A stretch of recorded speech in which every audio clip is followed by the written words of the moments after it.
Amateka magufi y'ingoro ya Bikira Mariya i Gahogo.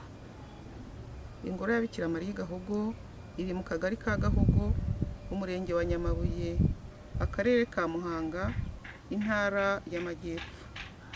Ni muri Diyosezi ya Kabgayi, paruwasi Kabgayi, santarari Kabgayi, akarere ka Gahogo, umuryango remezo wa Bikira Mariya umwamikazi wa Kibeho. Aya mateka yubakiye ku biganiro twagiranye n'abakristo 8 bo muri paruwasi ya Kabgayi bafite hagati y'imyaka 62 na 89. Amakuru batanze yujujwe nayo twakuye mu nyandiko zinyuranye zabonetse mu bubiko bw'inyandiko archive bwa Diyosezi ya Kabgayi. Yubakiye ku ngingo zikurikira. Ingingo ya mbere, igihe ingoro yubakiwe. Nkuko biboneka muri disikuru yavuzwe n'uwari uhagarariye abakristo mu gihe cyo kuyitaha, igitekerezo cyo kuyubaka ni icyo mu 1960. Aragira ati: mubyeyi nyakubahwa, turebye ibyiza bitagira ingano mwatugiriye kuva mu mwaka w'1960 mugira igitekerezo cyo kubakira umwamikazi wa Afurika kuri uyu murwa wacu, turabashimiye. Muri kinyamateka umwaka wa 31 yo muri Gashyantare 1963, nimero ya 8, harimo ifoto y'agasozi ka Gahogo, mu mpinga hagaragara shapeli ya Gahogo Kabgayi igihe yari igitangira kubakwa. Naho mu nimero yayo ya 31 muri Kanama 1963 harimo ifoto yerekana ingoro y'umwamikazi w'i Fatima i Gahogo. Banasobanura ko iyo ngoro ari ikimenyetso kigaragaza urukundo abakristo bafitiye umubyeyi wabo wo mu ijuru. Ingingo ya kabiri, abagize uruhare mu gikorwa cyo kubaka ingoro. Ingoro yubatswe ku bwa Musenyeri Andrea Perode, ariko Padiri Raymond Parmentier niwe wayubakishije. Yabaye padiri mukuru wa paruwasi Kabgayi kuva Mutarama 1960 kugera Gashyantare 1963. Muri ya disikuru twavuze hejuru, abakristo baragira bati ntitwakwibagirwa gushimira nyakubahwa padiri mukuru wakoze ataruhuka kandi agashyiraho by'ikirenga igitambo cya misa buri kwezi no ku minsi mikuru ya Bikira Mariya. Muri iyi myaka yose, inyigisho n'inama nziza zo kubaha no gukunda umubyeyi wa Mungu, gukomera mu Bukristo no gusabirana iteka iduteze kubyibagirwa na busa. Bwana Yosefu niwe wayigunitse. Abakristo nabo bagize uruhare mu kuyubaka, bamwe bari abafundi n'abayede, abandi batanga imiganda. Umufundi mukuru yari Hitimana Desideri. Dovi yo kubaka shapeli yari amafaranga 222,507. Uko ibintu byari byifashe mu kwemera mu mibereho na politiki. Ni ingingo ya gatatu. Abakristo bari bafite ukwemera gukomeye kandi n'abaturage muri rusange bari bafite imibereho myiza. Mu byerekeye politiki, hari umwuka w'intambara, imvururu mu baturage n'inkubiri ya independence. Mu 1960, Padiri Parmentier yarimo yigisha mu misa, yafashwe n'uburakari maze atunganya abakristo agira ati: mwirwa mutongana murya inka z'abandi. Iminsi mike nyuma yaho ahagurukana ishusho nto ya Bikira Mariya yari baje mu giti, maze ayizengurukana ari kumwe n'abakristo bake muri paruwasi yose ya Kabgayi. Yahagurukanye n'abo bakristo berekeza Cyanza, Kabuga, Ruyanza, Munyinya, Gitongati, Mata, Remera, Rutarabana na Gahogo, Fatima. Bamwe bavuga ko ishusho yanageze Byimana, Mpanda, Keza n'ahandi. Aho iyo shusho yagiye igera niho hubatswe paruwasi, santarari n'amashuri aho bitari bisanzwe. Ahandi hahindutse aho abakristo bahurira bagasenga. Abapadiri bera bazengurukije iyo shusho nk'uburyo bwo gushishikariza abakristo kurushaho gusenga muri ibyo bihe byari bikomeye cyane. Bamwe batekereza ko iyo shusho yari iya Bikira Mariya umwamikazi wa Afurika kuko ari umurinzi w'abamisiyoneri ba Afurika, ari bo abapadiri bera. Ingingo ya 4, itahwa n'iyimikwa ry'ishusho ya Bikira Mariya.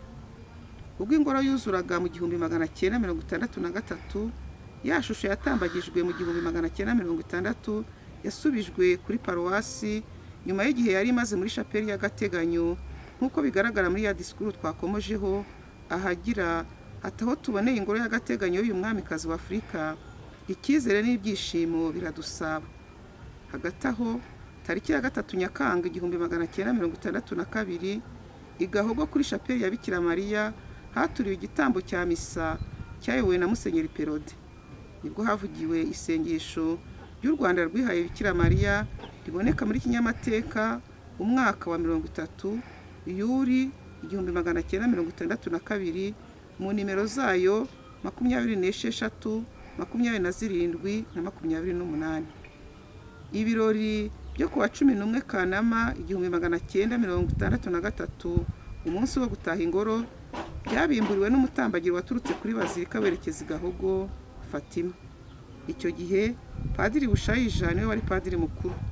Yafatanyaga ubutumwa na Ndekwe na Mbonimana nk'uko biboneka ku rutonde rw'abapadiri ba paruwasi ya Kabgayi kuva mu 1906 kugera mu 1981. Umutambagiro warimo abakristo n'abihaye Imana benshi cyane ku buryo abambere bageze kuri shapeli, abandi bakiri mu muhanda mukuru Gitarama Butare. Umutambagiro urangiye hatuwe igitambo cya misa cyayobowe nacyo na Musenyeri Perode. Hari n'abandi bapadiri bera nka Parmentier, Bosi, Gisensi, Diskansen ndetse n'abapadiri b'Abanyarwanda. Ibirori byitabiriwe kandi na Perezida wa Repubulika, abaminisitiri n'abandi bayobozi bo mu nzego za leta.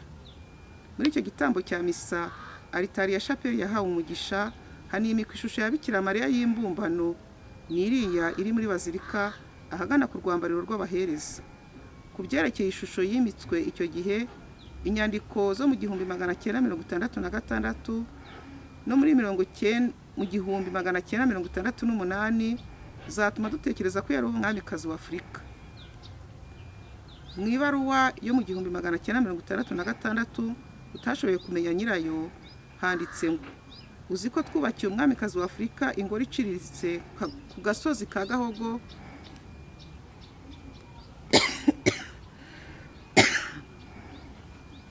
ku gasozi ka Gahogo hafi ya Kabgayi, atamirije ikamba nk'iry'ishusho ryari ku rugo rukuru Maison Mère.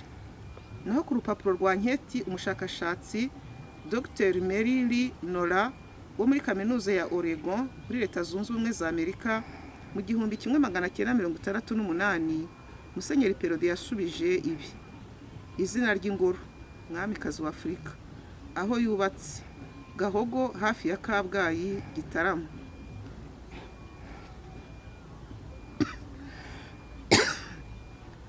Igihe yahereweho umugisha tariki ya 11 z'ukwa munani 1963, uwo yeguriwe cyangwa yitiriwe umwamikazi wa Afurika, principal objet de vénération, umwamikazi wa Afurika ya Alger. Ariko twibutse ko muri kinyamateka ifoto yerekana ingoro y'umwamikazi w'i Fatima. Nyuma y'igitambo cya misa n'iyimikwa ry'ishusho ya Bikira Mariya, hakurikiyeho ibirori byaranzwe n'indirimbo zinyuranye z'amakorali n'amagrupe yari yabukereye. Muri izo ndirimbo harimo iy'abasobetse amajwi w'i Fatima bise naraye ndose i Fatima, n'indi itangira itya Mungu yatumye Gaburiyeli.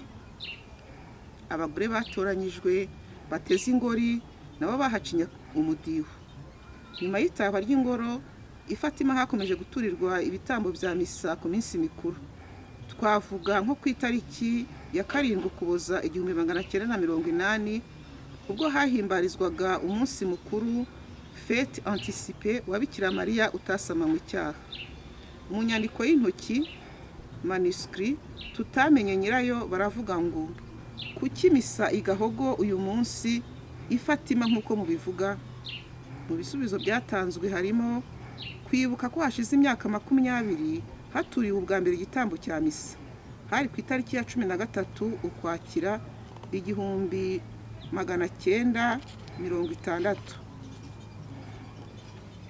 kwibuka igitambo cya misa cyo ku itariki ya 3 Nyakanga 1962 ubwo u Rwanda rweguriwe Bikira Mariya. Kwibuka Padiri Parmentier wubatse iyi kiliziya Église kandi wakundaga cyane Bikira Mariya, grande dévotion à la Sainte Vierge. Ya shusho yahimitswe yagumye muri chapelle kugeza mu bihe bya Jenoside yakorewe Abatutsi mu 1994. Muri ibyo bihe ntibyari bigishobotse kwita ku mutekano wa chapelle, bityo n'ishusho irangirika cyane. Amahoro yongeye kugaruka mu gihugu, ishusho yarahakuwe isimbuzwa indi ya Bikira Mariya mugufi w'igikara. Mu myaka yo hagati y'ibihumbi 2002 n'ibihumbi 2005 nayo yarahakuwe ijyana muri bazilika, ubu iri mu isakristiya. Icyo gihe padiri mukuru yari Anaclet Pasteur, wabaye padiri mukuru wa Paroisse Cathedrale ya Kabgayi kuva mu 2002 kugeza mu 2012.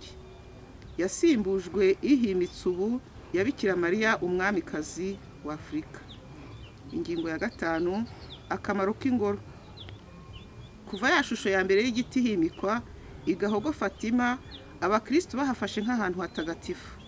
Ntibashidikanyije ko umutambagiro w'ishusho n'amasengesho yawukozwemo byagize uruhare rukomeye mu guhosha amakimbirane, imvururu byaranze imyaka 1959 1961.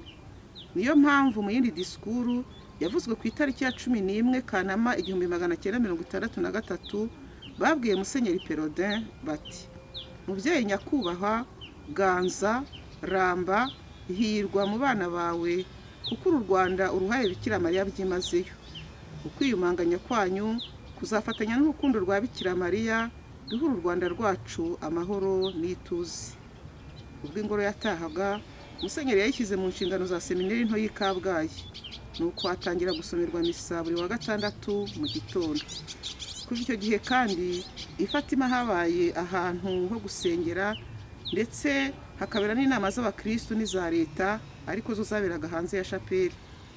Mbere y'1994 abasore n'inkumi bahitorezaga ibikino byo mu bukwe. Abihaye Imana banyuranye nabo bazaga kuhasengera. Imitambagiro yo ku minsi mikuru ya Bikira Mariya n'inzira y'umusaraba niho byasorezwaga. Umwanzuro: kuba aya mateka yubakiye ku biganiro twagiranye n'abakristo, birumvikana ko hari amakuru amwe adashobora kugaragaza neza ibyabaye mu gihe cy'imyaka iyinga 60. Byongeye kandi twabashije gusesengura ku buryo bwimbitse inyandiko ko twazibonye bitinze, bityo aya mateka akeneye kunozwa. Muri urwo rwego hacukumburwa inyito y'ingoro, kuko mu 1963 ubwo yatahaga, kinyamateka n'inyandiko zimwe bigaragaza ingoro y'umwamikazi w'i Fatima. Ku rundi ruhande kandi izindi nyandiko zo mu myaka ya mbere n'iya nyuma y'1963 zerekana ingoro y'umwamikazi wa Afurika. Dushingiye kuba hari ubushakashatsi bwakorewe ku rwego mpuzamahanga na Meri Nora, enquête sur les sanctuaires de pèlerinage, no kubyanditse ku ibuye ryometse ku rukuta rw'inguni y'uburyo bw'umuryango wa chapelle, biri mu Kilatini Anno Concili de Vatican Edict Maria, turatekereza ko iyo ngoro iri cyangwa yashyirwa mu ngoro za Bikira Mariya ku rwego rwa Afurika. Twanasaba kandi inzego za Diyoseze yacu zibifitiye ububasha kudusabira ko iyi ngoro yashyirwa ku rutonde rw'ahantu nyaburanga, site touristique mu mujyi wa Muhanga.